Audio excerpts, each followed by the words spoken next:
사랑하는 여러분, 하나님의 아들 예수 그리스도를 믿는 기독교는 모든 열방 중에서 택함받은 하나님의 백성을 복음으로 찾아내어 그 백성을 하나님의 백성답게 만드는 것입니다.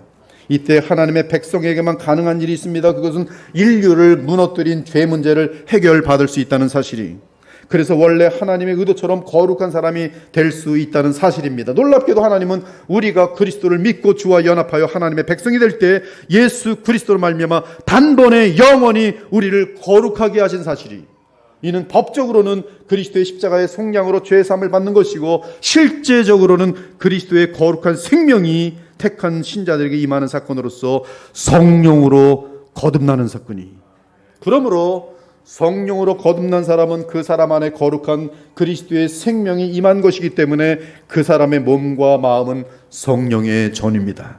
우리는 살아계신 하나님의 성전이라 이와 같이 하나님께서 이르시되 내가 그들 가운데 거하며 두루 행하여 나는 그들의 하나님이 되고 그들은 나의 백성이 되리라. 너희 몸은 너희가 하나님께로부터 받은 바 너희 가운데 계신 성령의 전인 줄을 알지 못하느냐. 너희는 너희 자신의 것이 아니라 값으로 산 것이 되었으니 그런즉 너희 몸으로 하나님께 영광을 돌리라.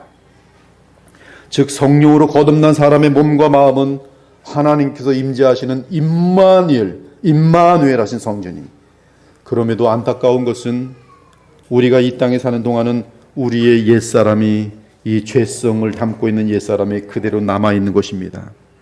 하지만 거듭난 사람들은 믿음으로 새 생명을 따라 그리스도 안에서 살 수 있어요. 믿음으로 새 생명을 따라 거룩하게 살 수 있어요. 이때 믿음으로 사는 삶은 성령으로 말미암아 그리스도의 생명이 나타나는 의로운 삶이며 거룩한 삶입니다. 그리고 그러한 삶을 사는 신자의 성품은 날마다 그리스도의 성품을 닮아가도록 되어 있어요. 사랑하는 여러분, 이 의로운 삶과 거룩한 삶의 뿌리가 무엇인지 아십니까? 오늘 이 말씀을 통해서 이것을 정확히 붙들고 이해하시고 믿으시고 기도하면 여러분들에게는 죄의 문제가 해결되도록 되어 있어요. 복음입니다. 의로운 삶과 거룩한 삶의 뿌리가 무엇인지 아십니까? 또한 불의한 삶과 더러운 죄악된 삶의 뿌리가 무엇인지 아십니까? 우리는 이 뿌리를 정확하게 알아야 새 생명을 따라 살아갈 수가 있어요.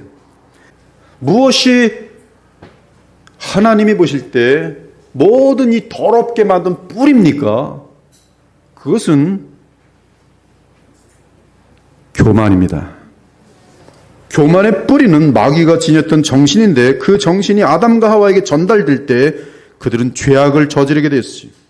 그렇다면 마귀가 지녔던 정신이 무엇입니까? 그것은 피조물인 주제에 스스로 하나님이 되려는 자세였어요. 그리고 그것을 뿌리로 하여 모든 종류의 죄악이 발생하였습니다. 예수께서 이르시되 너희도 이렇게 깨달음이 없느냐? 무엇이든지 밖에서 들어가는 것이 능히 사람을 더럽게 하지 못함을 알지 못하느냐? 이는 마음으로 들어가지 아니하고 배로 들어가 뒤로 나감이라. 이러므로 모든 음식물을 깨끗하다 하시니라. 또 이르시되 사람에게서 나오는 그것이 사람을 더럽게 하느니라. 바리새인들은 사람들이 보이는 것 가지고 너는 깨끗해 너는 더러워 이렇게 얘기하고 있지만 그것은 오히려 다 거짓말이고, 예수께서 말씀하시는 것은 사람에게서 나오는 것이 그 사람을 더럽게 하느니라. 속에서 곧 사람의 마음에서 나오는 것은 악한 생각 곧 음란과 도둑질과 살인과 간음과 탐욕과 악독과 속임과 음탕과 질투와 비방과 교만과 우매함이니 이러한 것들은 죄악, 즉 죄의 뿌리로부터 나타난 열매들이고, 이 모든 악한 열매들은 그 속에서 나와서 사람을 더럽게 하느니라. 그 뿌리에서 나와서 사람을 더럽게 하느니라. 즉 인간의 마음속에 잠재된 뿌리로부터 이 죄악들이 나오는 것이죠. 그리고 때가 참에 하나님은 아들을 이 땅에 보내심으로 구약시대에 손꼽아 기다리던 메시아가 여인의 몸을 통해 태어나게 하셨습니다. 그 태어난 아기가 바로 하나님의 아들 예수 그리스도.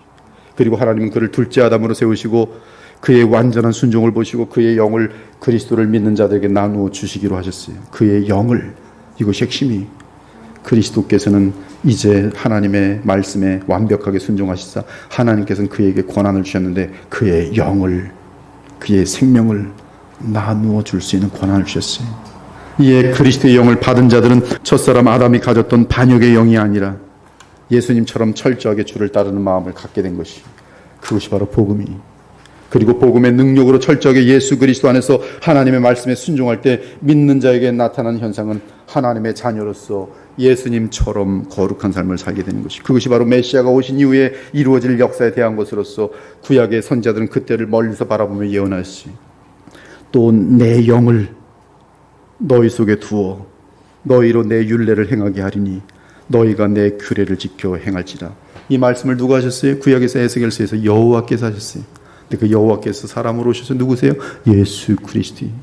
예수 그리스도께서 말씀하십니다. 내 영을 너희 속에 두어 너희로 내 율례를 행하게 하리니 너희가 내 규례를 지켜 행할지라.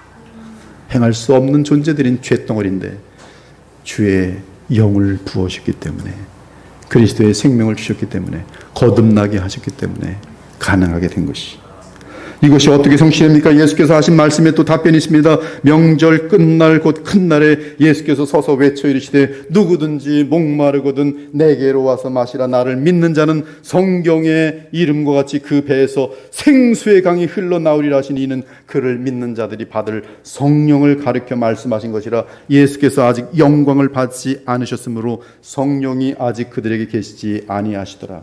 언제 성령이 생수의 강처럼 부어집니까? 예수께서 영광을 받으시는 때부터라고 되어 있습니다. 그러면 언제 예수께서 영광을 받으셨습니까? 그것은 바로 십자가의 속량을 이루시고 부활 승천하신 때에 받으셨어요. 즉 예수님은 하늘로 승천하셔서 만왕의 왕이요 만유의 주가 되시는 영광을 얻으시고 아버지께로부터 약속하신 성령을 받아 주의 교회에 부으셨던 것이, 그것이 곧 생수의 강이, 생명의 강이에요. 거룩한 영의 부으십니다. 이 사랑의 영의 부으십니다. 이 예수를 하나님이 살리신지라 우리가 다 이래 증인이로다. 하나님이 오른손으로 예수를 높이심에 그가 약속하신 성령을 아버지께 받아서 너희가 보고 듣는 이것을 부어주셨느니라. 그러므로 나를 위해 십자가에 죽으시고 부활 승천하셔서 영원히 살아계신 우리의 둘째 아담이신 예수 그리스도를 믿기 바랍니다. 그러면 그분으로부터 생수의 강이 우리에게 흘러 넘칠 것이, 즉 성령이 부어질 것입니다. 그러면 우리에게는 그리스도의 말씀에 철저하게 순종할 수 있는 마음과 힘이 생겨나게 되는 것이, 즉 거룩할 수 있게 되는 것이. 그러므로 의로운 삶과 거룩한 삶의 뿌리는 예수님을 믿음으로 그분에게서 나오는 성령, 그것이 구약에서는 없었기 때문에 실패로 끝나요. 그러나 메시아가 오심으로 가능하게 된 사건, 생수의 강이